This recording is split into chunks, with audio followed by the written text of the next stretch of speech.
दरम्यान पुण्याहून निघालेले मराठा आंदोलक मुंबईमध्ये पोहोचलेले आहेत। मराठा आंदोलकांनी त्यांचं हे शिष्टमंडळ आज मुख्यमंत्री शिंदेंची भेट घेणार आहे। तर मंत्री शंभूराज देसाई यांनी रात्री आझाद मैदानावर जाऊन या आंदोलकांची भेट घेतली आहे। मुंबई पालिकेजवळ पोलिसांनी आंदोलकांना अडवल्याची माहिती ही समोर आली आहे। मराठा आंदोलकांनी जोरदार घोषणाबाजी यावेळी केल्याचं दिसून आलं आहे। सीएसएमटी स्टेशन जवळ ते पोहोचले होते, मुंबईमध्ये पोहोचले होते आणि त्याच वेळेला मुंबई पालिकेजवळ त्यांना अडवण्यात आलं होतं पोलिसांकडून। त्यामुळे या सर्व आंदोलकांनी घोषणाबाजी केल्याची माहिती समोर येते आणि तिथं ठिय्या मांडल्याचंही दिसून आलंय। दरम्यान आझाद मैदानावर जाऊन शंभूराज देसाईंनी त्यांची भेट घेतली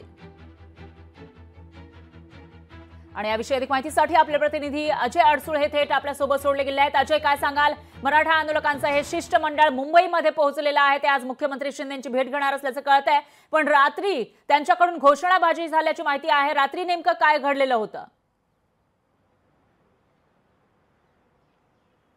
नक्कीच फरा आपण पाहू शकतो की मराठा आंदोलकांचं जे काही शिष्टमंडळ पुण्याहून मुंबईमध्ये काल दाखल झालं होतं, त्यांची एक महत्त्वाची बैठक मंत्री शंभूराजे देसाई यांच्यासोबत काल आझाद मैदान येथे झालेली आपल्याला पार पडलेली पाहायला मिळत आहे। त्यानंतर या सर्व मराठा आंदोलकांनी एक अशी भूमिका घेतली होती की मुख्यमंत्र्यांसमवेत आमची भेट झाल्याशिवाय आम्ही या ठिकाणाहून हलणार नाही अशी भूमिका घेतली होती। मात्र आता जर पाहायला गेलं तर हे सर्व मराठा आंदोलक चेंबूर येथील मराठा भवन या ठिकाणी दाखल झालेले आपल्याला पाहायला मिळत आहे। आज 12 वाजता यांची मुख्यमंत्र्यांसमवेत एक महत्त्वाची बैठक होणार आहे।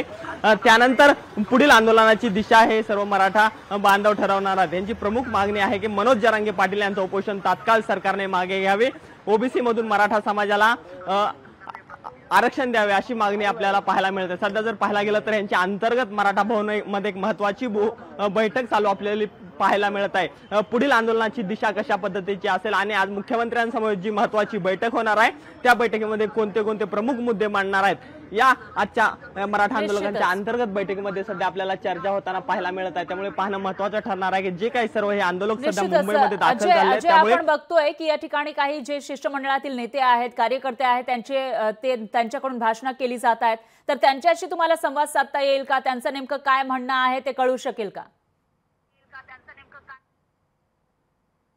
पाहायला गेलं तर हे सर्व मराठा आंदोलक हे सध्या अंतर्गत मीटिंग मध्ये असल्यामुळे ते माध्यमांशी बोलण्यासाठी तयार नाहीत। ज्यावेळेस आमच्या अंतर्गत मीटिंग मध्ये काही जो निर्णय होईल त्यानंतर आम्ही माध्यमांशी बोलणार अशी प्रतिक्रिया मराठा आंदोलक आपल्याला देताना पाहायला मिळत आहे। त्यामुळे पाहणं महत्त्वाचं ठरणार आहे। पुढील अर्ध्या तासामध्ये त्यांची भूमिका स्पष्ट झाल्यानंतर माध्यमांशी कशा पद्धतीची प्रतिक्रिया हे मराठा आंदोलक देतात हे सुद्धा पाहणं महत्त्वाचं ठरणार आहे। मात्र 12 वाजता मुख्यमंत्र्यांनी जो वेळ दिलेला आहे त्या बैठकीमध्ये कशा पद्धतीची भूमिका मांडायची हे मराठा आंदोलक सध्या अंतर्गत बैठकीमध्ये ठरवताना मराठा भवन मध्ये आपल्याला पाहायला मिळत आहे।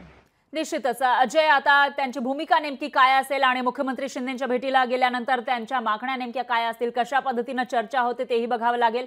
दरम्यान धन्यवाद तुम्ही दिलेल्या या सविस्तर माहितीसाठी। या विषयीची अपडेट आपण तुमच्याकडून घेत राहूयात। लोकशाही मराठी ऐका, पहा, जागरूक रहा।